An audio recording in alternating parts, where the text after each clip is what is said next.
यानी कि आप मानते हैं ना कि आपकी सरकार कांग्रेस के दम पर चल रही है? नहीं, आप मेरी बात को तोड़ मरोड़ के प्रेजेंट करें तो अलग बात है। मैंने तो स्पष्ट तौर पे बात शुरू ही ये करके करी थी कि कोई अलायंस नहीं है, कोई गठबंधन नहीं है। अब सत्ता, अगर हम असेंबली में बैठे हुए हैं और अमरिंदर लवली सिंह जी आकर अगर मनीष जी से हाथ मिलाकर कुछ चार बातें करें या वो बोले जी भाई साहब ये कागज आप वो कर दीजिए या स्पीकर को पकड़ा दीजिए या कोई छोटा मोटा व्यवहार की बात हो कि जी आपकी कैसा चल रहा है, क्या हो रहा है, तो वो अलग बात है। बट कोई कॉमन मिनिमम प्रोग्राम नहीं है।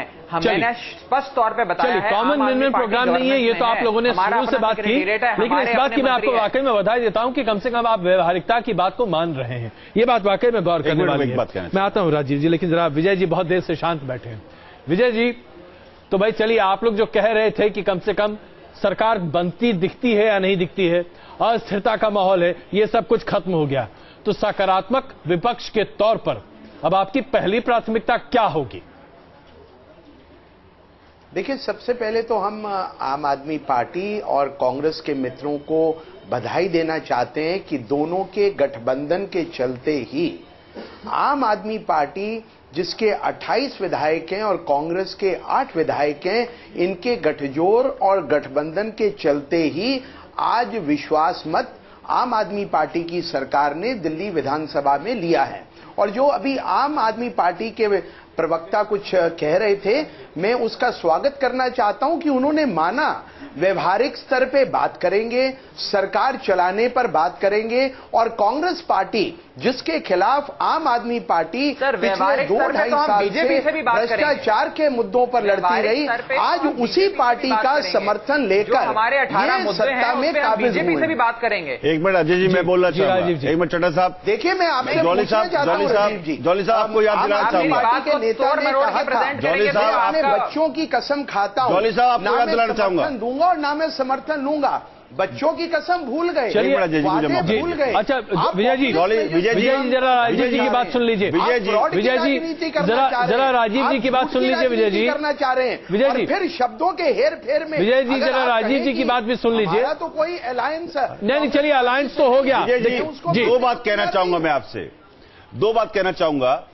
पूर्व में अटल बिहारी वाजपेयी जी जब नेता प्रतिपक्ष हुआ करते थे, उस वक्त बहुत सारे कार्यों के लिए, व्यवहारिक कार्यों के लिए इंदिरा जी उनसे बात किया करती थी और उनसे देश हित में बात किया करती थी। और दिल्ली के हित में अगर आपको भी बात करनी पड़ जाए, मुझे तो आपको भी सलाह देनी है इस बात की, आपको भी दिल्ली के हित में अगर बात करनी पड़ जाए तो आपको भी बात करनी चाहिए, नंबर एक। नंबर दो, मैं कहना चाहूंगा कि राजनीति में विशेष रूप से संवाद का बहुत बड़ा स्थान होता है। अगर आप संवाद ही नहीं करेंगे किसी से तो प्रजातंत्र नहीं चल पाएगा। तो बीजेपी की दिक्कत यह है कि वो संवाद नहीं करना चाहती अच्छे मुद्दों के लिए भी। 8 सीटों के ऊपर कांग्रेस दिल्ली में कहीं पे आके टिक गई है, इसलिए देखिए 8 सीट जो आई है उसमें हमें 25% वोट मिला जॉली साहब, और हम लोगों को 25% वोट मिला है, आम आदमी पार्टी को 29% वोट मिला है, और आपका जो 36% वोट था वो 3% घट के 33% रह गया। आम आदमी पार्टी और कांग्रेस के गठजोड़, आपका तो वोट परसेंट घटा है कायदे में। और पार्टियों को बधाई देना चाहता हूं, आपको सलाम करना चाहता हूं। आप सुनते नहीं, सुनना नहीं चाहते। विजय जी जरा, विजय जी को समर्थन देंगे। विजय जी जरा आप पार्टी के प्रतिनिधि की बात को, एक राजीव जी, विजय जी जरा आप पार्टी के प्रतिनिधि की बात भी सुन लीजिए। हमें तो दिल्ली का विजय जी बनना है। अगर आप स्वतः बोलते रहेंगे तो हम चर्चा नहीं कर पाएंगे। आप जरा आप पार्टी के प्रतिनिधि की बात राजीव जी एक सेकंड, प्रवक्ताओं को आराम से सुना, और जब मैं राजीव जी जाहिर सी बात है, विजय जी मैं क्षमा चाहता हूं आपसे। विजय जी आप अपनी बात बखूबी रख चुके हैं, लेकिन अगर उसी को लंबा खींचते रहेंगे तो बीच में टोकेंगे, उनको ज्यादा समय देंगे तो मैं माफ कीजिएगा विजय जी, माफ कीजिएगा विजय जी, ऐसी बात नहीं है। अपनी पार्टी का पक्ष भी रखूंगा, बिल्कुल आप रख रहे हैं, लेकिन आप अपनी बात रखने के साथ दूसरों की बात सुनिए तो सही। आपकी बात को बिल्कुल काटूंगा विजय जी। भारतीय जनता पार्टी, विजय जी माफ कीजिएगा, मैं आपसे क्षमा चाहता हूं, राजनीति मैं आपसे क्षमा चाहता हूं विजय जी, विजय जी मैं आपसे क्षमा चाहता हूं, कृपा करके आप पार्टी के प्रवक्ता की बात भी सुनिए। जी राजीव जी, राघव जी, मैंने सुन ली उनकी बात। राघव जी बोलिए प्लीज। अजय जी, मैं वही बता रहा हूं जी। देखिए बोलते ही जा रहे हैं, मैं क्या बोलूं। विजय जी क्षमा चाहते हैं हम आपसे, कृपा करके बात सुनिए, वरना हम सार्थक चर्चा नहीं कर सकते। मैं बहुत अदब से आपसे क्षमा मांगता हूं। राघव जी, हाँ तो जब मैं बोलूं तब आप बीच में इंटरव्यू नहीं करेंगे। अजय जी, अगर मैं बीच में इंटरव्यू इनके बोलने पे नहीं कर रहा हूं विजय जी, राघव जी को बोलने दीजिए। जी राघव जी, देखिए, हाँ जी अजय जी, देखिए मैं ये कह रहा था आपको, आप भी मेरी बात गलत समझ पाए और जॉली साहब तो बैठे ही बात पकड़ने के लिए हुए हैं।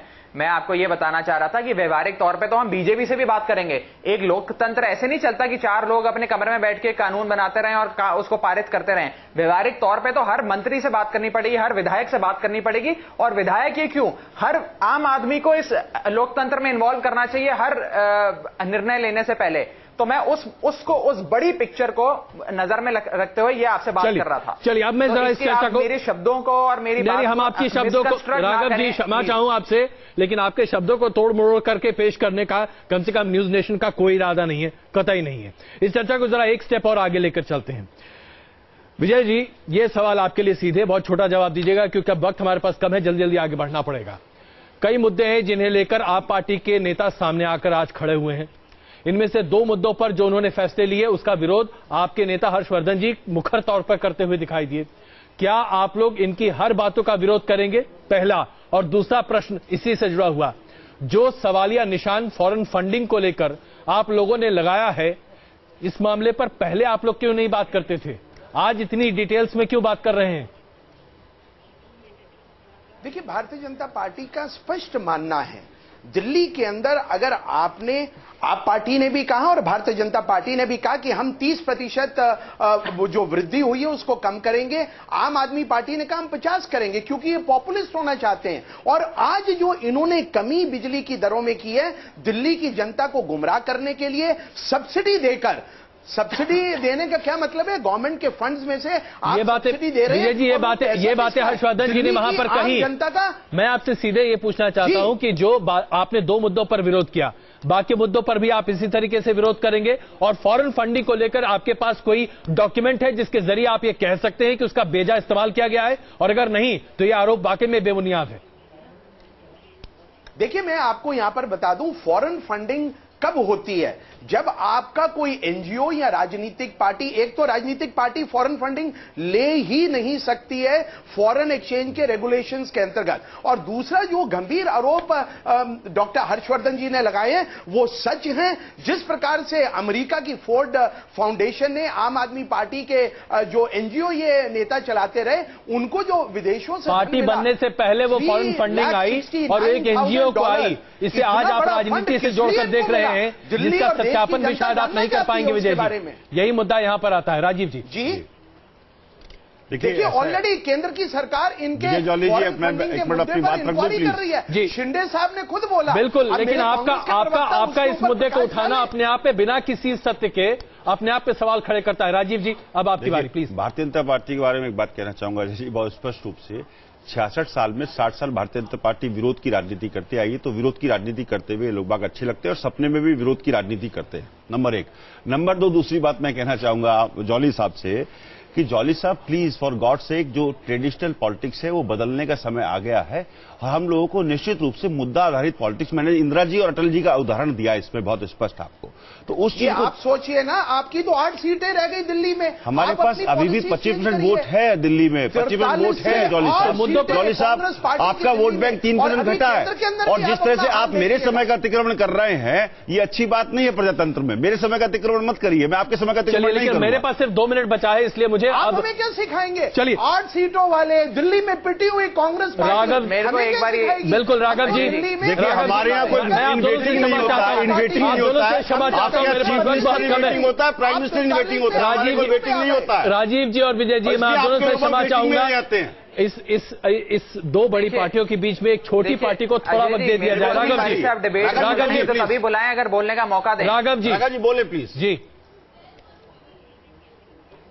देखिए, वो उन्होंने काफी, विजय जी बड़ी मोटी मोटी एलोगेशन लगाते हैं, हालांकि प्रूफ तो आज तक आया नहीं। गडकरी जी कह रहे हैं पार्टी की कोई डील हुई है होटल में, आज तक कोई प्रूफ नहीं आया। फॉरेन फंडिंग हुई है, जांच भी हो गई, कोई प्रूफ नहीं है। तो बिना बात के ढोल पीटते रहे। मैं ये सारी बात बस ये बोलना चाहता हूं कि जो आपके दर्शक इस शो को देख रहे हैं वो प्लीज इस चीज को देखें और समझें कि जॉली जी जैसे व्यक्ति और जो ये बातें करते हैं, इनकी जो पार्टी है ये क्या मुद्दे उठाती है, कैसे बिना तथ्य के, बिना एविडेंस के मुद्दे उठाती है, और आम आदमी पार्टी जैसी एक पार्टी जो एक कॉमन मैन की पार्टी है, वो राजनीति बदलना चाहती है, वो राजनीति की सफाई करना चाहती है।